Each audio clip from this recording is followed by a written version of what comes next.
Story 1. The Whispering Stones of Ravenscar, UK setting. Dr. Alistair Finch considered himself a man of logic, a pragmatic historian whose life was anchored in empirical evidence and verifiable facts. Ghosts, ghouls, and ancient curses were the stuff of folklore, quaint relics of a superstitious past. Yet, as the biting sea wind whipped around him on the exposed cliff edge of Ravenscar, he couldn't shake a deep-seated chill that had nothing to do with the North Sea's frigid breath. He stood before the remnants of what was once Ravenscar Asylum, a brooding skeletal structure perched precariously on a precipice overlooking the unforgiving Yorkshire coast. Built in the late 19th century, it was a testament to Victorian hubris and a monument to human suffering. Closed down in the 1960s after a damning exposé of patient abuse and neglect, it had fallen into picturesque ruin, a magnet for urban explorers, thrill seekers, and, in Alistair's case, academic curiosity. His latest research focused on the architectural impact of psychological theory, and Ravenscar, with its labyrinthine corridors and isolated location, was a goldmine.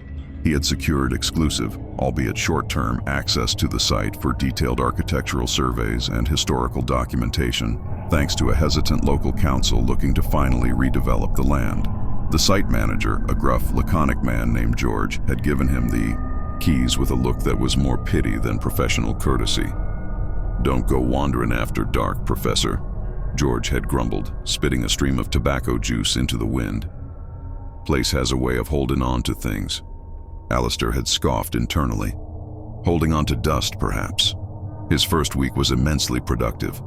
The silence within the asylum's walls was profound, broken only by the mournful shriek of gulls and the relentless roar of the ocean far below. He meticulously mapped the wards, the treatment rooms, the padded cells. The oppressive atmosphere was undeniable, a palpable sense of despair clinging to the peeling paint and crumbling plaster.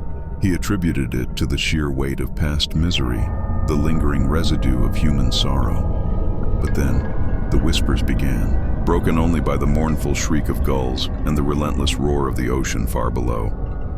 He meticulously mapped the wards, the treatment rooms, the padded cells. The oppressive atmosphere was undeniable, a palpable sense of despair clinging to the peeling paint and crumbling plaster. He attributed it to the sheer weight of past misery, the lingering residue of human sorrow. But then, the whispers began. They were faint at first, almost imperceptible, like the sigh of the wind through broken windows. He'd be taking measurements in an abandoned ward, and a soft, sibilant sound would drift past his ear. A fragmented syllable, a ghostly murmur. He'd dismiss it as an auditory illusion, a product of his own overworked mind in an unnervingly quiet environment. Then came the apparitions, or rather, the glimpses. Out of the corner of his eye, he'd catch a fleeting shadow, a brief flicker of movement, a nurse's cap disappearing around a corner, the hem of a patient's gown vanishing into a derelict room. Each time he turned, there was nothing. Just empty corridors and peeling walls. His heart rate would quicken, but he'd force himself to breathe, to rationalize. Peripheral vision tricks, stress, the isolation. One afternoon, he was in the old hydrotherapy suite, a chilling collection of rust-stained baths and defunct machinery. He was sketching the layout when he heard it clearly. Not a whisper, but a child's sob. A thin, desperate sound, filled with an unbearable grief. It seemed to come from the deepest corner of the room, near a large, overturned tub. Alistair froze, his pencil hovering over the paper. He wasn't alone. He couldn't be. George was miles away, finishing up some external fencing. He slowly pushed himself up, his eyes scanning the gloom. "Hello?" His voice, usually so self-assured, sounded thin and wavering in the vast, echoing space. The sobbing stopped abruptly. The silence that followed was suffocating, heavy with unspoken things.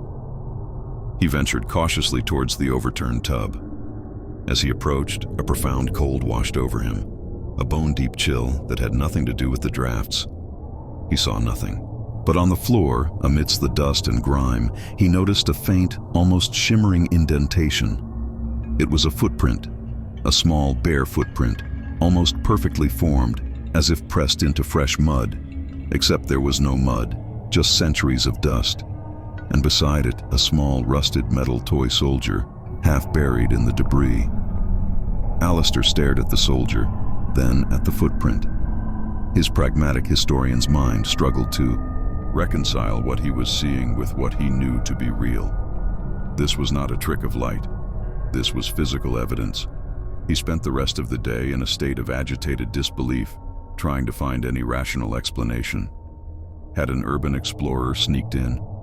But why a child's toy? And the footprint? He found no signs of forced entry. That night, back in his temporary lodging in the nearby village, the dreams returned. This time, they were terrifyingly vivid. He was in the asylum, but it was alive, vibrant, filled with the anguished cries and hollow laughter of its former inhabitants. He saw doctors in long white coats, nurses with stern faces, and everywhere, children. Children with vacant eyes, children strapped to beds, children whispering secrets into the stone walls. He saw the hydrotherapy suite again. And there, near the overturned tub, was a little girl, no, older than 7, her face pale, her eyes wide with terror. She clutched a small metal toy soldier. Her dress was plain, stained, and too thin for the cold. She was crying, a silent, heartbreaking sob. She looked directly at Alistair, her gaze piercing, accusatory. He woke in a cold sweat. The child's face burned into his retina. Martha. He remembered her name from an old patient log he'd briefly skimmed. A melancholic child, admitted for hysterical fits. Driven by a new, horrifying purpose, Alistair returned to the asylum at dawn. He went straight to the hydrotherapy suite. He knelt by the overturned tub. The cold was still there, a constant presence. He meticulously sifted through the dust and debris.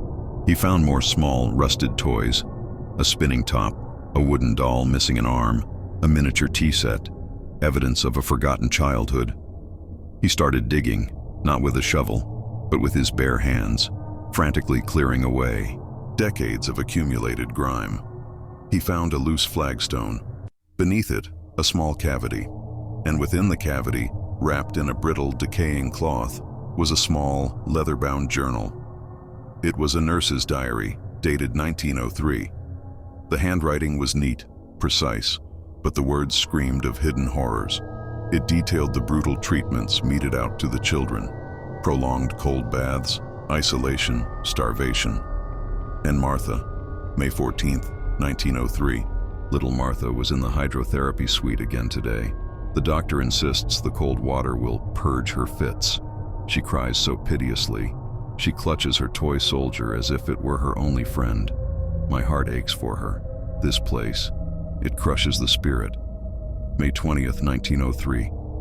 Martha is gone. They say she escaped, fled into the moors. But I saw the doctor's face, and the matron's. They were too calm. I fear the worst. I fear this place consumes its young. Her favorite hiding spot was the old pipe leading from the hydrotherapy suite to the sea, where she would play with her soldier. Alistair lowered the diary, his hands trembling. The old pipe. He remembered seeing a blocked-up stone archway in the far corner of the hydrotherapy suite, almost entirely obscured by fallen masonry. He had assumed it was a defunct drainage channel. He went to the archway, his heart pounding. The cold was overwhelming here, a palpable presence. He started clearing the debris, his movements frantic, driven by a horrifying certainty. He found the opening. It was narrow, dark, and led downwards, towards the roaring sea. The air from within was thick with the smell of damp earth and something sweet, cloying, like withered roses. Not roses, decay. He squeezed into the narrow tunnel, torch in hand. It was an old maintenance tunnel, crumbling and claustrophobic. The air grew heavier, colder.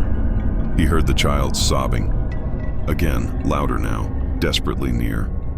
And a new sound, a faint, rhythmic scratching. He followed the tunnel as it snaked downwards towards the cliff face. It opened out into a small, natural cave, blasted open to the sea. The waves crashed against the rocks below, sending spray high into the air. And there, in the center of the small cave, sat a large, roughly carved stone, covered in intricate ancient symbols, almost identical to those on the Chronos key from a previous encounter, but much older, weathered by time and sea.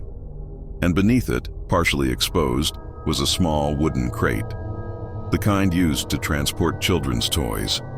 As Alistair approached, a profoundly sad whisper filled the cave, seeming to emanate from the very stone itself. "Help me. I'm lost." He hid me. Alistair looked at the stone, then at the crate. This was no simple burial. This was intentional. Someone had hidden Martha, not buried her. The doctor, or the matron. This was Ravenscar's ultimate secret. He realized the truth. The asylum wasn't just built on a cliff, it was built on something ancient, something that held on to things. The whispers, the chilling presence, the desperate child. They weren't just echoes. They were bound. He felt a sudden, intense surge of energy from the stone. The symbols on its surface began to glow faintly, pulsate with an inner light. The cave air grew thick, shimmering. The sea spray seemed to hang suspended. He saw Martha again, her face pale, her eyes wide with terror. But this time, she was not alone. Behind her, a gaunt, shadowy figure loomed, its form constantly shifting, made of pure despair. It was the spirit of Ravenscar itself, the accumulated misery, the entity that fed on, forgotten suffering. It was holding Martha not gently but possessively. The whisper came again, but this time it was not Martha's voice. It was deep, resonant, ancient, and filled with a terrifying hunger.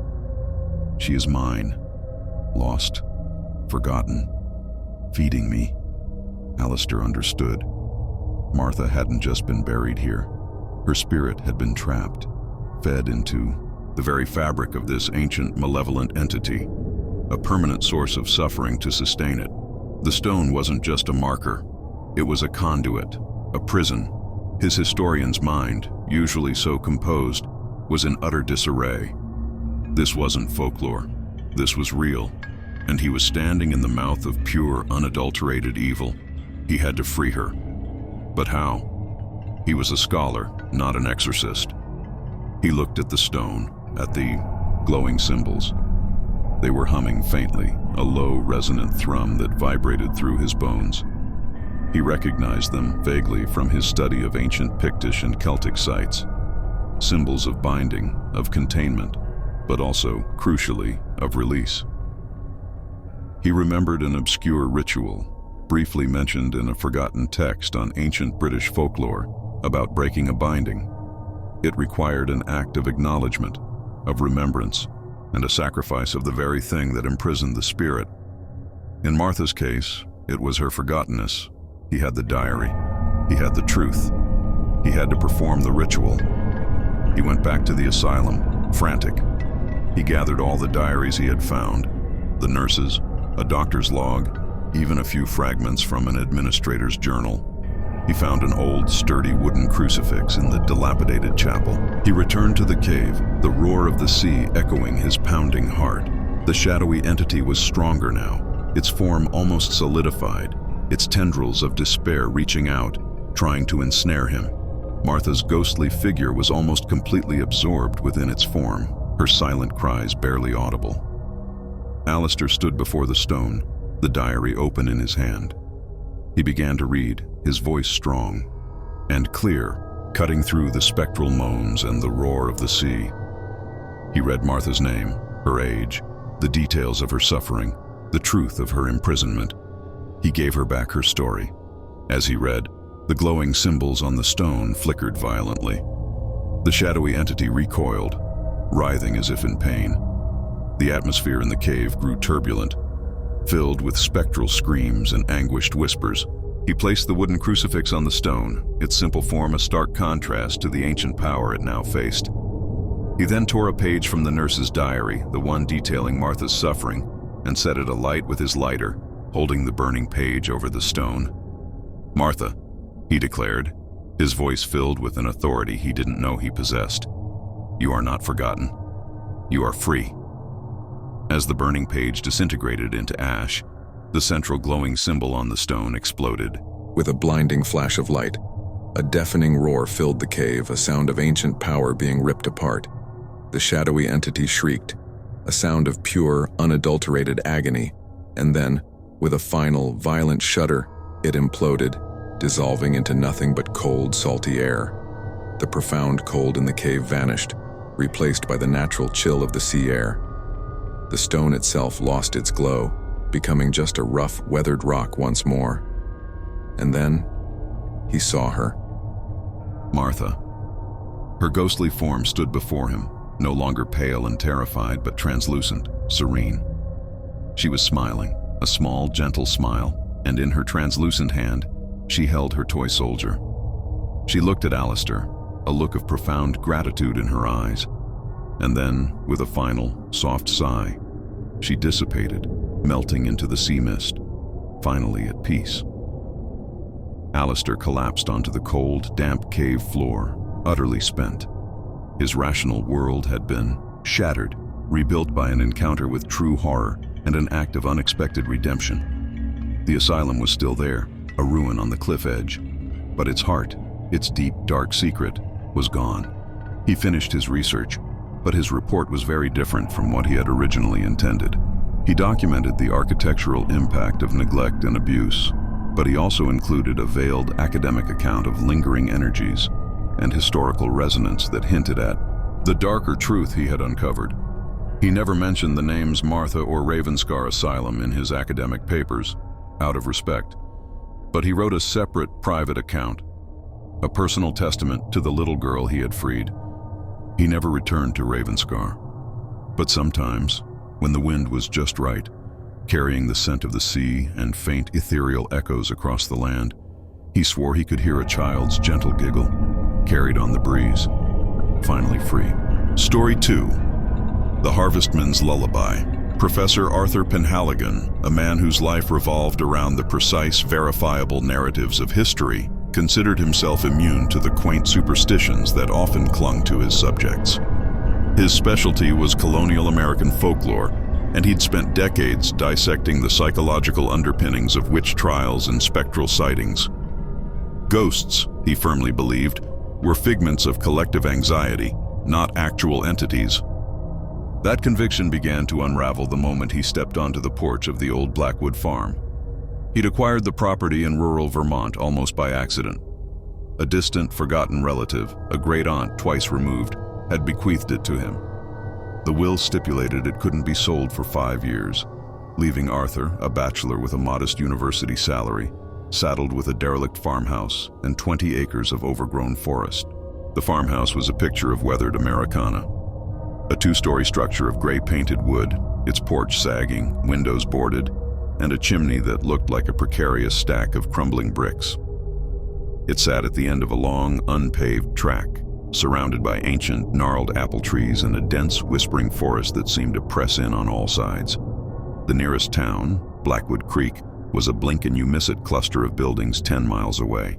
His initial plan was to simply ignore it for 5 years, but curiosity, the historian's constant companion, got the better of him. He drove up one crisp October afternoon, the autumn foliage a riot of impossibly bright colors, a stark contrast to the oppressive gloom of the house. The air inside was thick with dust, the smell of damp earth and something else, a faint, cloying sweetness, like dried herbs or old potpourri. It felt heavy, a silence that absorbed sound rather than reflecting it. He began to explore, notepad and flashlight in hand. The house was frozen in time, furniture covered in yellowed sheets, archaic kitchen utensils, a rusted cast-iron stove. Upstairs, the master bedroom held a 4-poster bed draped in what looked like spider webs. In a smaller room, a child's room, a wooden crib stood empty, a faded rag doll lying on its side on the dusty floor. He found the diary in the study, tucked away in a desk drawer beneath a stack of brittle ledgers. It was leather-bound, its pages filled with a neat, feminine script. Sarah Blackwood, 1878. The diary began innocently enough, detailing farm life, harvests, the changing seasons. Then, the tone shifted. October 14th, 1878. The fever has taken little Silas. My heart is broken. He was so small, so innocent. James says, "We must be strong, that God has a plan." But what kind of plan takes a babe from his mother's arms? The quiet of this house is unbearable without his cries. Arthur read on, a historian engrossed in a poignant, personal tragedy. Silas was the Blackwood's infant son. The entries became increasingly melancholic, filled with Sarah's grief and her husband James's stern, unyielding faith. November the 2nd, 1878. The cold has truly set in. James says we must trust. But I hear Silas sometimes, his faint cries on the wind. James says it is my grief playing tricks, but my heart knows his voice. Arthur scoffed. Post-grief delusion, a common psychological phenomenon. The human mind's desperate attempt to reconnect with the lost. He spent a week at the farmhouse, meticulously cataloging items, clearing out debris, making plans for eventual restoration. He loved the quiet, the immersion in the past. But he also began to notice things, the small, inexplicable sounds. A faint creak upstairs when he was downstairs. A gentle rocking sound from the child's room. He blamed rats, the wind, the house settling. Then came the lullaby. He was in the study late one night, cross-referencing Sarah's diary with historical weather, records for the region, trying to understand the circumstances of Silas's death. The house was utterly silent, save for the incessant chirping of crickets outside. Then he heard it, faint, ethereal, yet undeniably present. A woman humming a soft, sorrowful lullaby. It was coming from upstairs, from the child's room. Arthur froze, his hand hovering over the page. He knew with a certainty that chilled him to the bone, that he was alone in the house. He slowly pushed back his chair. "Hello?" he called out, his voice a strained whisper. The humming stopped. The silence that followed was heavy, expectant.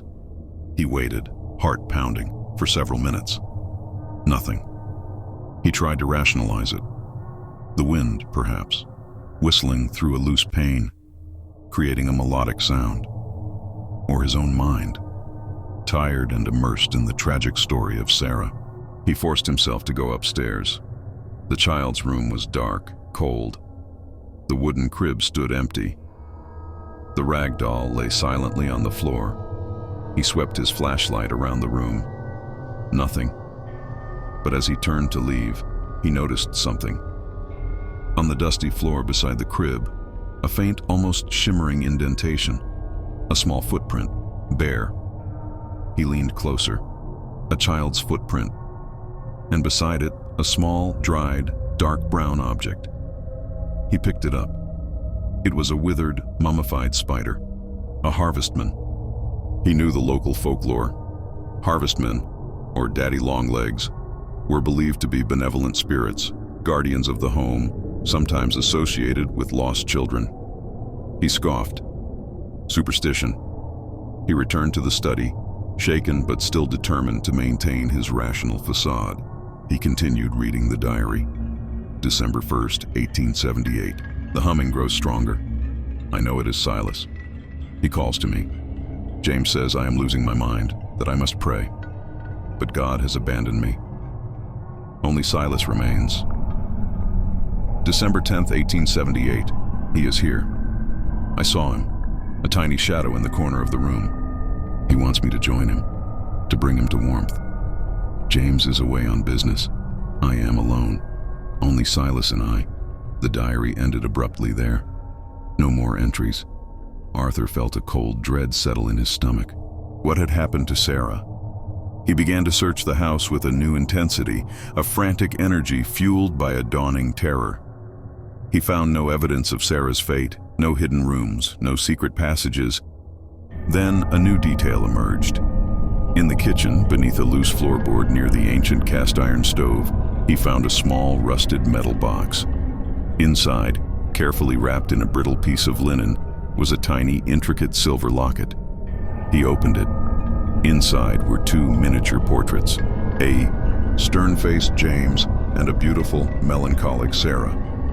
But it was the inscription on the back of the locket that sent a shiver down his spine. Silas. Always watched. Always watched.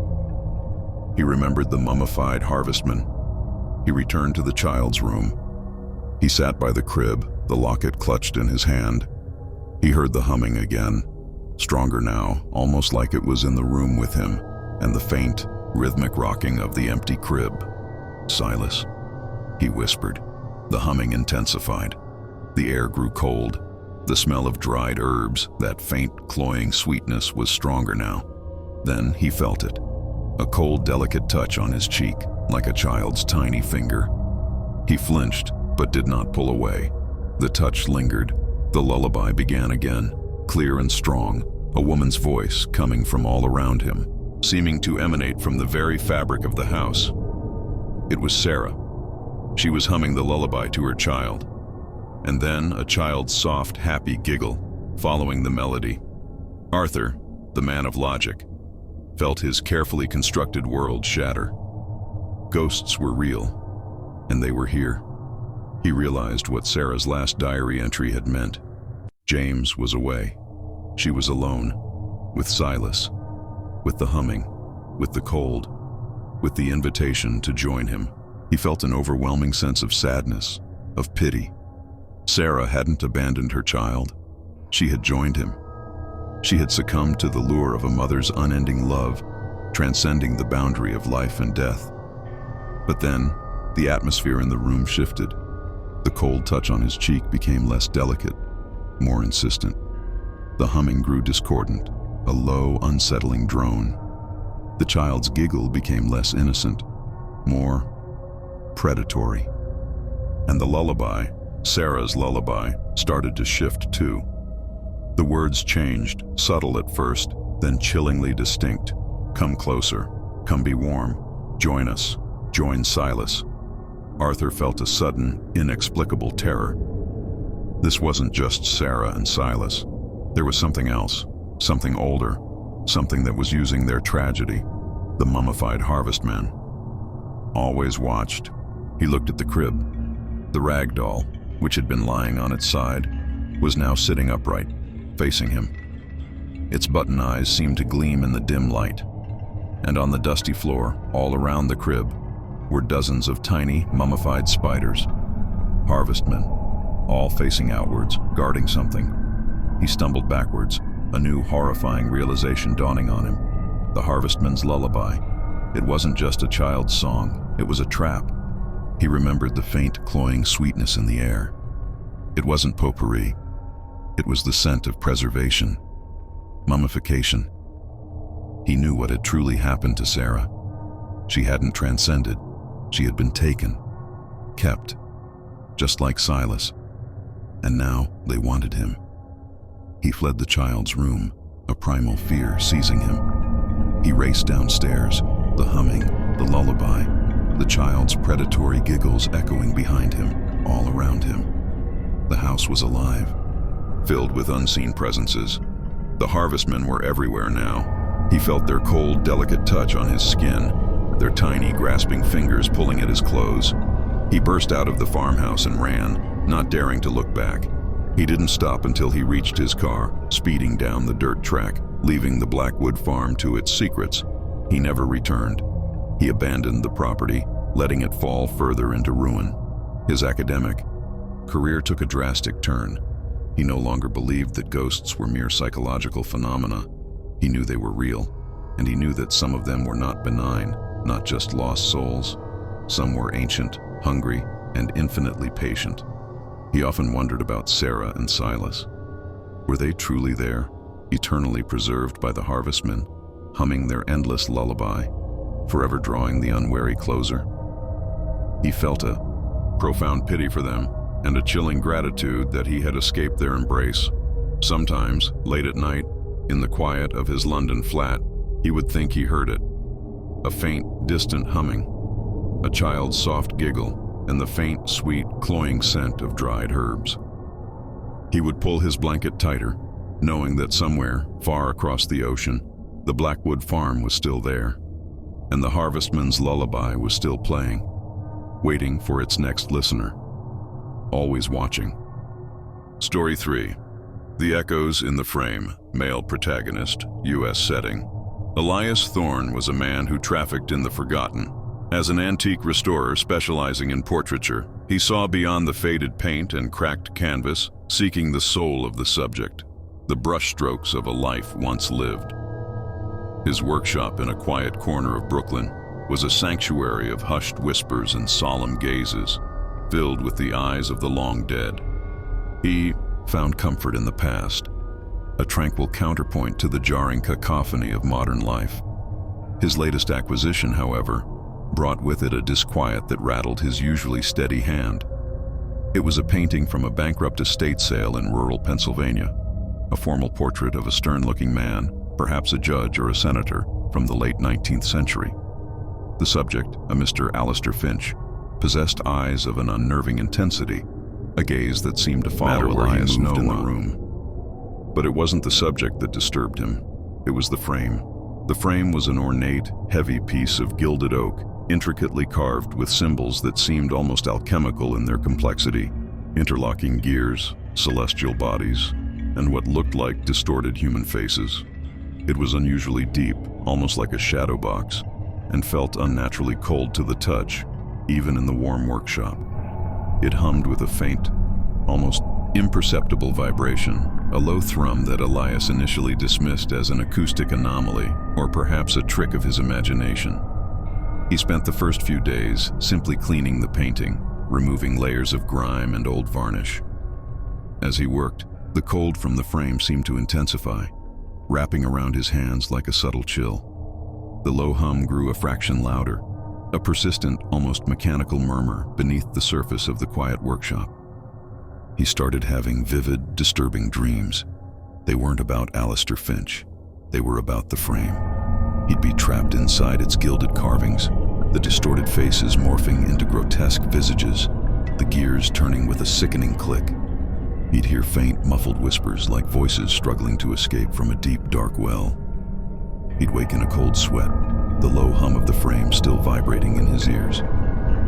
He decided to disassemble the frame, a complex task given its intricate design. He carefully prized open the back, revealing a series of hidden compartments within its unusual depth. He found no hidden letters, no secret messages, just dust, cobwebs, and a faint cloying scent of dried roses, strangely familiar. But then, tucked into the deepest, narrowest compartment, he found it. Not a note, not a locket. It was a fragment of a human fingerbone, brittle and yellowed with age, tightly bound, with a piece of faded blue ribbon. Elias stared at it, his blood running cold. This wasn't just a frame. This was a reliquary. He carefully placed the bone fragment on his workbench, his mind reeling. A human remains, deliberately hidden within the frame. This changed everything. This wasn't just historical residue. This was evidence of a crime, perhaps centuries old. He found an old newspaper clipping, also tucked into the frame, but deeper still, almost crumbling to dust. It was from a local Pennsylvania paper, dated 1898. The headline, yellowed and faded, screamed, "Society wife vanishes. Prominent industrialist Alistair Finch's spouse, Eleanor, feared foul play." The article described Eleanor Finch, the beautiful and vivacious wife of the stern industrialist, who had disappeared without a trace from their sprawling country estate. No body was ever found. Alistair Finch had always maintained his innocence, claiming she'd run away with a lover. Elias looked at the portrait of Alistair Finch, the cold, calculating eyes, the stern, unyielding mouth. He felt a profound sense of certainty. This man hadn't just lost his wife, he had hidden her, piece by piece. He decided to remove the painting from the frame. As he carefully loosened the brass clips holding the canvas in place, the faint hum of the frame intensified, becoming a low, guttural growl. The workshop air grew heavy, oppressive. He felt a profound, invisible resistance, as if the frame itself was fighting him.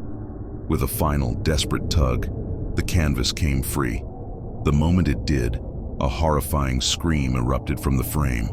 It was a woman's scream, raw, primal, filled with unimaginable terror and pain. It echoed in the workshop, shattering the silence, making Liam drop a porcelain doll he was restoring, sending it crashing to the flue. The frame began to vibrate violently, the intricate carvings blurring. The distorted faces on its surface seemed to writhe, their mouths opening in silent, agonized screams. A profound cold emanated from it, a cold that bit to the bone, filling the workshop with an almost suffocating sense of despair. "What is that, Elias?" Liam cried, his face pale with terror. "Get out, Liam! Get out now!" Elias yelled, pushing him towards the door. Liam didn't need to be told twice. He fled the workshop, leaving Elias alone with the screaming frame. Elias stood before it, transfixed by a mixture of terror and a strange, morbid fascination. The frame was alive. It was a prison. And the woman's scream, the lingering scent of roses, the finger bone. It was Eleanor, trapped. He looked at the portrait of Alistair Finch, now leaning against a wall, separated from its gilded cage. The stern eyes seemed to stare blankly ahead, devoid of the unsettling intensity they once possessed. The removal of the painting had unleashed something. He started to feel a strange sensation, a pull, a growing pressure around his own mind. The whispers returned, no longer muffled, but clear and insistent, directly in his thoughts. "Help me." Trapped. His creation, piece by piece. "He took me." Elias realized that the frame wasn't just a hiding place for relics. It was a device.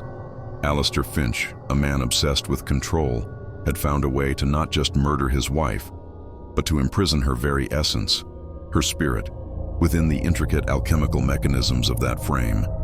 He had turned her into an eternal monument to his control, her agony powering the eerie hum, her fragmented essence crying out, "The Chronos Key."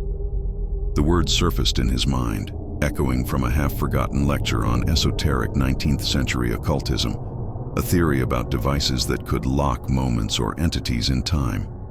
The interlocking gears, the celestial bodies, the distorted faces, they were not just decoration. They were symbols of its function. He remembered the smell of dried roses, Eleanor's favorite perhaps, a final cruel mockery. Understand it. To release her, he spent the next few days in a feverish, terrified trance.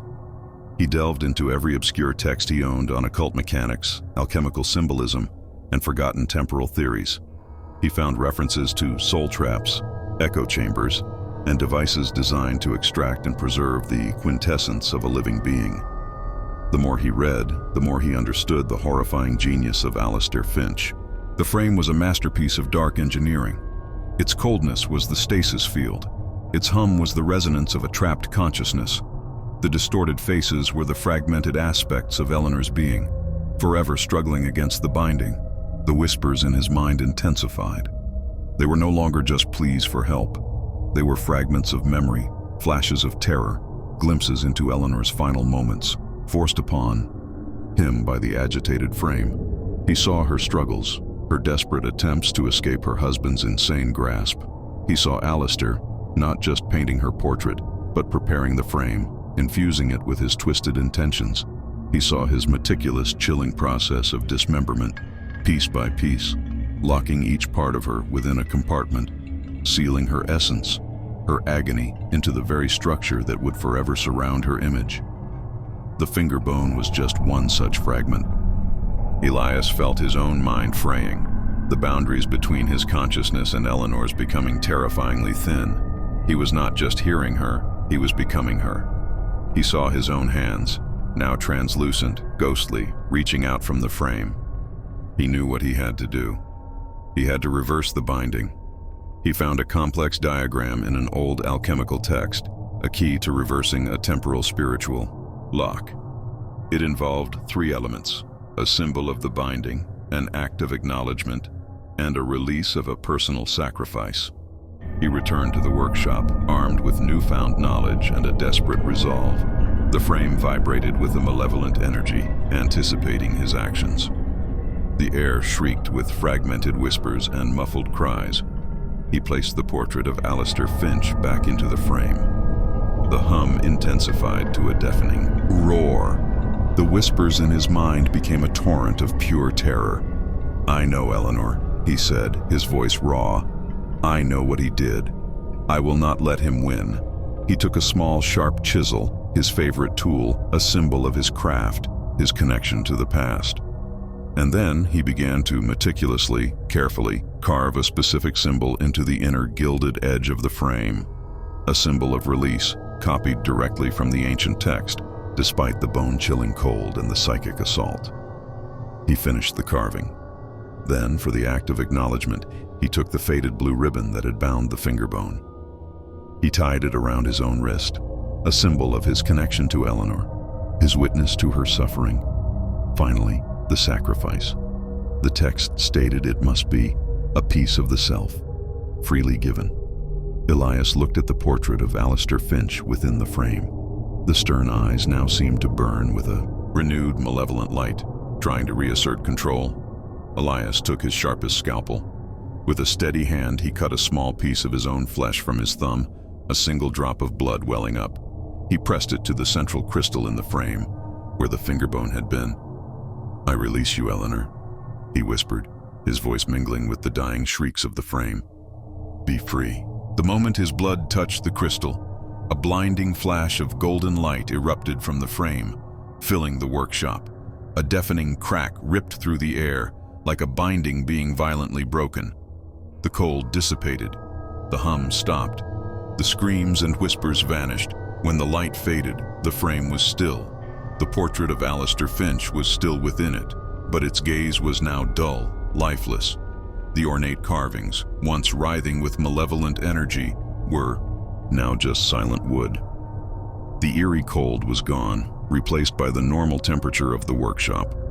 But the frame was changed. The intricate alchemical symbols had faded, as if they had simply melted away.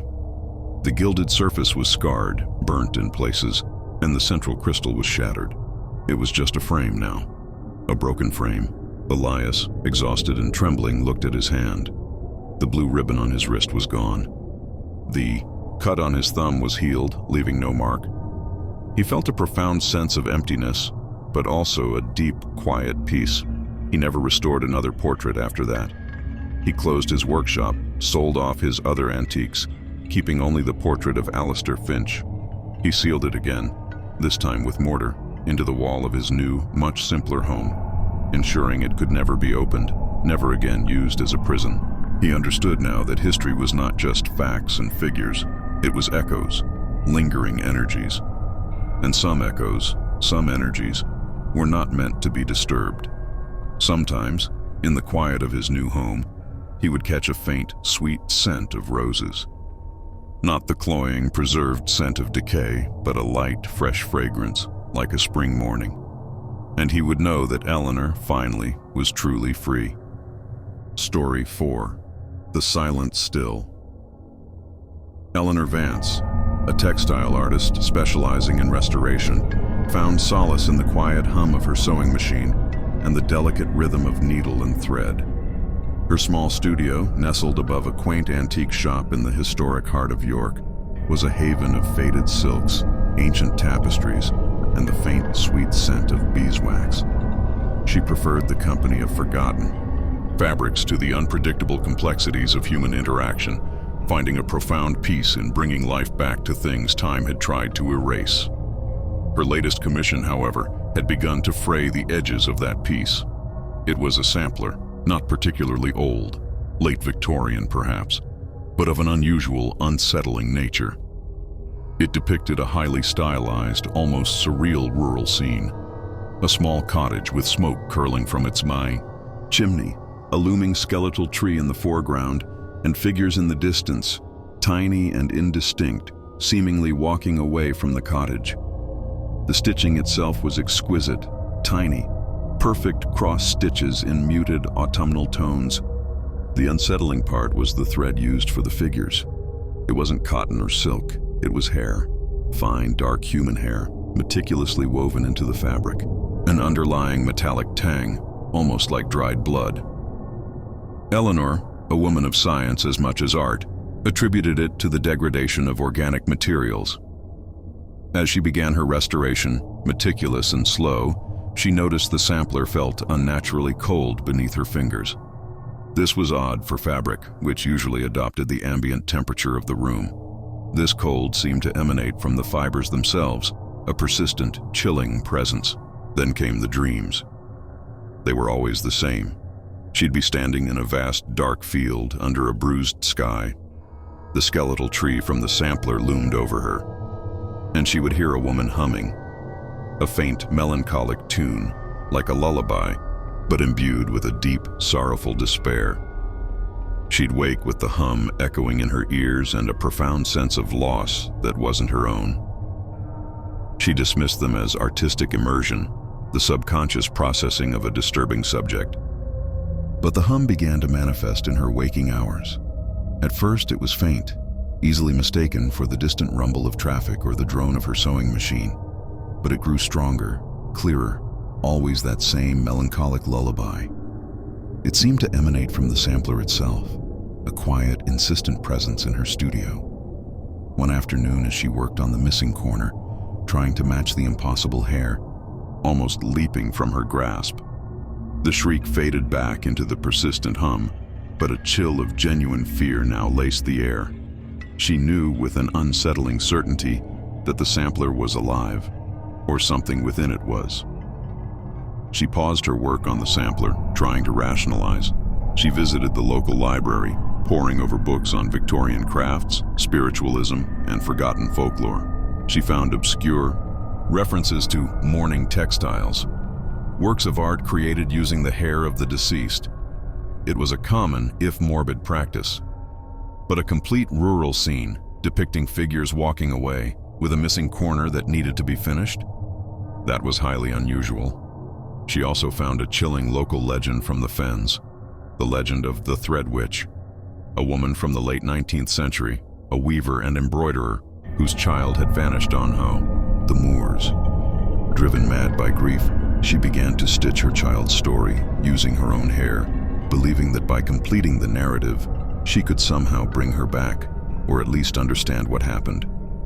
The legend ended with the woman herself vanishing, leaving behind her unfinished, haunted works. Eleanor returned to her studio, the stories weaving a terrifying tapestry in her mind. The sampler, the hair, the hum, the missing corner, the urge to finish it. It all fit with the legend. The sampler was no mere object. It was a fragment of a trapped soul, a physical manifestation of a mother's unending grief and obsession. And the missing corner? It was the unresolved ending. She knew she couldn't simply abandon it. The hum was persistent, the feeling of being watched intense. The sampler wanted to be finished. She restarted her work, but with a new horrifying understanding. Each stitch she made, each piece of hair thread she meticulously wove into the fabric felt like a small act of communion, a connection to the trapped spirit. As she worked, the dreams became clearer. She wasn't just observing, she was participating. She saw the Thread Witch, a woman with haunted eyes, her face gaunt with grief, her fingers raw from constant stitching. She saw her hunched over the sampler, her own dark hair, being snipped and threaded, stitch by painstaking stitch. And then she saw the child, a small, ghostly figure, translucent and sorrowful, standing by the skeletal tree in the sampler scene. The child was crying, reaching out, not for the mother, but for Eleanor. The hum in her studio grew louder, becoming a frantic, pleading symphony of sorrow. The cold was unbearable. One night, exhausted and emotionally drained, Eleanor fell asleep at her workbench, her fingers still clasped around the sampler. She dreamt, not of the Thread Witch, but of the child. The child spoke. Her voice was thin, reedy, like a strand of barely audible thread. "Mummy left me, in the cold. The man. He took her, not the moors. Finish it. Set her free." Eleanor woke with a jolt, her heart racing. The cold in the studio was absolute. The hum was deafening. The child wasn't lost on the moors. She was lost within the sampler, her mother trapped by a different kind of ending. The man. He took her. Who was the man? She looked at the sampler, at the figures walking away from the cottage. One figure was clear, a woman, head bowed. The other, further away, was indistinct, shadowy. And it was this shadowy figure that needed to be completed in the missing corner. She began to understand. The mother had tried to stitch her child's story, but in her grief, she could only portray her child lost in the cold. The child, however, knew the truth. The mother hadn't abandoned her. She had been taken by a man, and the mother's spirit, trapped in the sampler, believed her child was lost because she couldn't complete the part of the story where she was taken. Eleanor realized the truth was far more sinister than a child lost to the moors. With a new, chilling resolve, she began to unravel the existing stitches on the shadowy figure in the sampler. It was painstaking work, each tiny human hair thread resisting her efforts. As she unpicked, the melancholic hum grew agitated, morphing into a low, mournful moan. The images in her mind were now of the thread witch, not stitching, but struggling, fighting an unseen force. She understood. The thread witch wasn't just stitching a story, she was stitching a binding, a trap for her own spirit, powered by her grief, believing she could bring her child back. And the man who took her, the one who prevented her from finishing the true story, had somehow twisted her desperate act into a more permanent prison. As she unraveled the last of the hair thread on the man, the hum in the studio ceased. The pervasive cold dissipated. A profound sense of lightness filled the air. Eleanor felt a sudden, clear thought that wasn't her own, a gentle whisper in her mind. "Thank you. He cannot hold me anymore." She looked at the sampler. The shadowy figure was gone. The section of the sampler where it had been was now an empty, blank space, as if it had never been stitched. The raw edge of the missing corner, however, remained. It was waiting. She felt a new urge now, not compelled by fear, but by compassion. She had to finish the sampler, but not with hair, not with grief, with truth. She found a spool of vibrant, golden silk thread from her collection. With steady hands, she began to stitch the final corner. She depicted a small, warm cottage, bathed in golden light, and a woman, the thread witch but no longer gaunt, her face serene, standing at the door, holding the hand of a small child, both smiling. In the background, the skeletal tree was now covered in green leaves and blooming with tiny golden flowers. As she wove the last stitch, the sampler glowed with a soft, warm light. The scent of fresh roses, not dried, filled the studio. The sampler, once a chilling testament to grief and fear, now radiated a quiet, profound peace.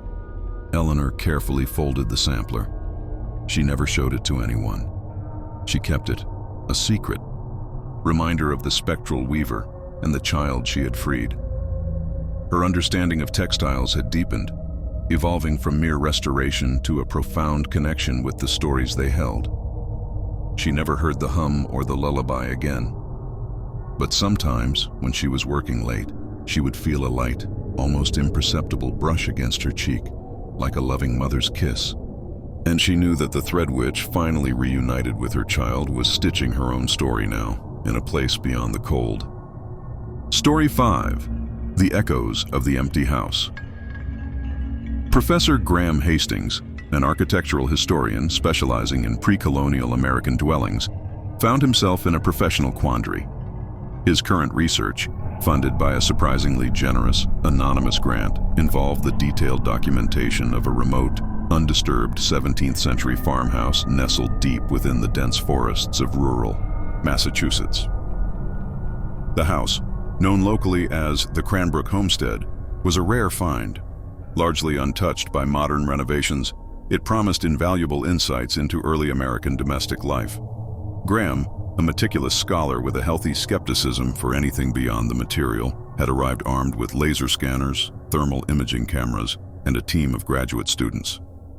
Their task was to capture every detail before the anonymous benefactor, a reclusive preservationist, began a painstaking restoration. The Cranbrook homestead was a severe clapboard structure, gray and weathered, almost swallowed by the encroaching forest. Its windows, small and irregular, seemed to peer out like wary eyes. A single enormous chimney dominated its profile, suggesting a heart of warmth long extinguished. The nearest town, Cranbrook Hollow, was a 30-minute drive away, a place where whispers about the old house were as common as the chirping of crickets. His team had set up their base in a newly rented cabin 10 miles away, but Graham, eager for immersion, decided to stay in the only habitable room of the homestead itself, a small, surprisingly well-preserved study. He rationalized it as dedication to his craft, but secretly, he relished the quiet, the direct connection to the past. His first few days were exhilarating. The house was a treasure trove. Hand-hewn beams, original plasterwork, fragments of 17th century pottery unearthed from the earthen floor of the detached kitchen. The air inside was thick with the smell of damp earth, aged wood, and a faint, sweet, cloying aroma he couldn't quite place. Perhaps dried herbs, or very old potpourri. He worked late into the night, meticulously annotating his findings. The glow of his laptop screened the only modern intrusion in the ancient space. The house, despite its age, felt remarkably still. The silence was absolute, a heavy presence that seemed to absorb sound. Then the echoes began. They weren't sounds, not exactly. More like residual experiences. He'd be examining a section of wall, and for a fleeting moment, he'd feel a sudden, intense chill. Not just physical cold, but a deep, pervasive sorrow that would vanish as quickly as it came. He'd touch a worn, wooden doorframe, and a brief flash of warmth would spread through his hand, accompanied by a phantom scent of freshly baked bread. He dismissed them as psychological artifacts, the subconscious mind reacting to the evocative atmosphere of an ancient place. He was an academic. He understood the power of suggestion. But then, the footsteps started. Faint at first, a soft creak on the floorboards upstairs when he was downstairs. He'd pause, listen, blame the house settling. Then they grew clearer. A rhythmic thump, thump, thump from the floor above. Always at night. Always when he was alone. Not heavy footsteps, but light, almost hurried, always retreating, always just out of sight. He tried to rationalize. Rats, wind. But the pattern was too consistent. Always upstairs, always retreating. One evening, he was in the great room, documenting the imposing fireplace. The footsteps began above him, moving towards the main staircase. He froze, his head tilted. This time, they didn't retreat. They paused at the top of the stairs. And then, he heard it. A soft, almost inaudible sigh, filled with a profound, weary sadness. "Hello?" Graham called out, his voice a tense whisper that seemed to be swallowed by the vast, empty space. The sigh stopped. The silence that followed was palpable, thick with unspoken presence. He gripped his flashlight, his heart hammering against his ribs. He was not alone. He slowly moved towards the staircase, his flashlight beam cutting a nervous path up the dark, winding steps. The air grew colder with each step. At the top, the landing stretched out into a long, shadowy corridor, punctuated by closed doors. He felt a strong, inexplicable pull towards the master bedroom. The door was slightly ajar, revealing a glimpse of profound darkness within. He pushed it open. The room was vast and empty, save for a few fragments of rotted furniture. The air was frigid, bitter. But it was the window that drew his attention. It was broken, a jagged hole in the old glass, through which the skeletal branches of an enormous oak tree outside seemed to claw, their way in, casting long, distorted shadows across the floor. As he stood in the doorway, a sudden, blinding flash of light erupted from the broken window. The room was momentarily bathed in an intense, ethereal glow, and in that flash he saw it. A woman, tall, slender, dressed in a plain, faded gray gown, her long dark hair flowing around her. Her face was beautiful, but her eyes held an unutterable sorrow. She stood by the broken window, her hands pressed against the glass. looking outwards with an expression of desperate longing. She was transparent, shimmering, her form almost dissolving into the light. Then, as quickly as it came, the light vanished. The room was plunged back into darkness. The woman was gone. Graham stumbled back, hitting the doorframe. His mind, usually so composed, was in utter disarray. He had seen a ghost, a real, undeniable apparition. His rational world had shattered. He fled the room, heart pounding, and retreated downstairs. He didn't leave the house. He couldn't. His academic curiosity, now mixed with a primal terror, compelled him to stay, to understand. He was a historian. This was history, unfolding before his very eyes. He spent the rest of the night poring over the Cranbrook family history, which he had brought with him. He focused on the early settlers, the original inhabitants of the homestead. He found it. Elizabeth Cranbrook, wife of Thomas Cranbrook, the original builder. She had vanished in the brutal winter of 1698 during a particularly severe blizzard. Thomas had claimed she'd gone out to fetch water and never returned. Her body was never found.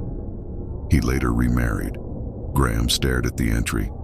Elizabeth, the woman at the window, the desperate longing.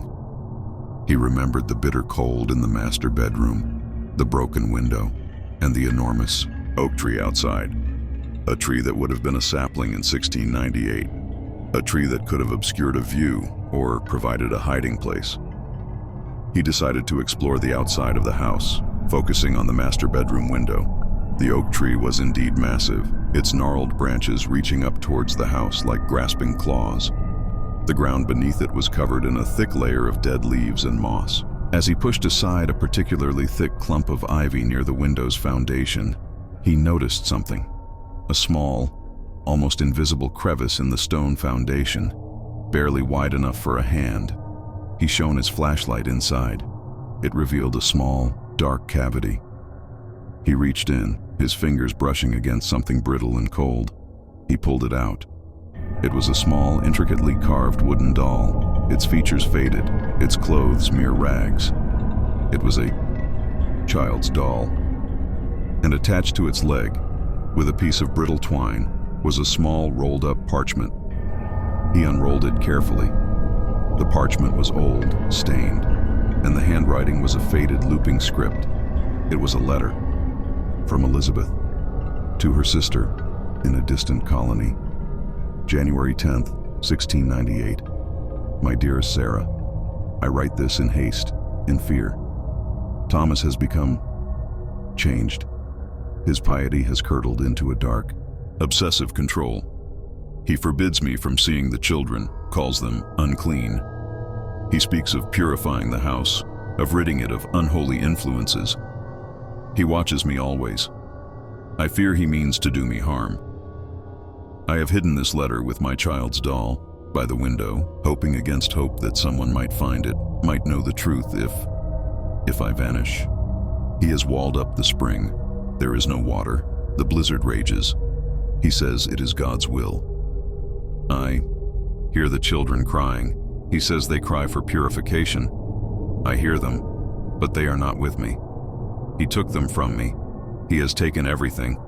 I see his shadow now at the door. He comes. Tell my children I loved them. Tell them. I tried to escape. I tried to warn. But he caught me. He always catches me. He has a shovel. God forgive me, Sarah. He has a shovel. Graham's hands trembled as he finished reading.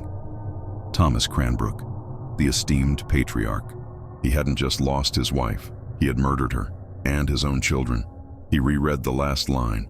He has a shovel. A cold, horrifying certainty settled in his bones. The Cranbrook homestead wasn't just a dwelling. It was a mass grave. He looked at the doll, then back at the house, at the small, narrow windows of the children's rooms. He remembered the faint echoes of sorrow, the distant cries he had dismissed as a wind. He knew the truth. He didn't call the police immediately. His historian's instinct, now transformed into a vengeful pursuit of justice for the long dead, demanded more.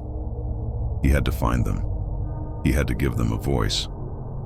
He returned to the house, now seeing it with new, terrifying eyes. Every creak was a moan, every shadow a lingering presence. He went to the children's rooms, small Spartan spaces with tiny, sealed-up windows. He remembered the cold, the sorrow. He knew where Thomas would have buried them, not far from the house, but close enough to watch them. And what was the defining feature of this house, this property? The enormous chimney, the heart of the home, the place where life and death had been made. He went to the base of the massive chimney outside the house. The ground here was uneven, covered in decades of fallen leaves and earth. He began to dig. He dug for hours, frantically, his shovel hitting rock, then root, then finally, soft, yielding earth. The ground here was strangely undisturbed, almost as if it had been deliberately covered, then forgotten. He found them. 3 small, perfectly aligned wooden boxes, barely large enough for a child, stacked one on top of the other, directly beneath the massive chimney, and beside them, partially concealed by a rough stone, the remains of an adult. Elizabeth. He found her, the woman at the window, the one who watched. As he knelt by the shallow grave, the cold, silent house seemed to sigh. The air around him cleared, the echoes faded. A profound sense of peace, a quiet, almost palpable warmth settled over the homestead. Elizabeth and her children were no longer lost. They had been found. Graham didn't just document the architecture of the Cranbrook homestead. He documented its true history. His report, meticulously detailed, included not just the dimensions of the fireplace, but the tragic story of Elizabeth and her children, buried beneath it. He called the authorities. The discovery made national news, a chilling historical find that shook the quiet community of Cranbrook Hollow. The Cranbrook homestead was finally restored, not just as an architectural marvel, but as a memorial. A small plaque was placed by the resurrected chimney, bearing the names of Elizabeth Cranbrook and her 3 children, finally acknowledged, finally at peace. Graham Hastings, the pragmatic historian, found his life irrevocably altered. He no longer dismissed the unseen. He understood that history was not just what was written in books or preserved in stone. It was also what lingered in the air, what echoed in empty rooms, The empty house were no longer filled with sorrow, but with the quiet, lasting warmth of a family finally reunited.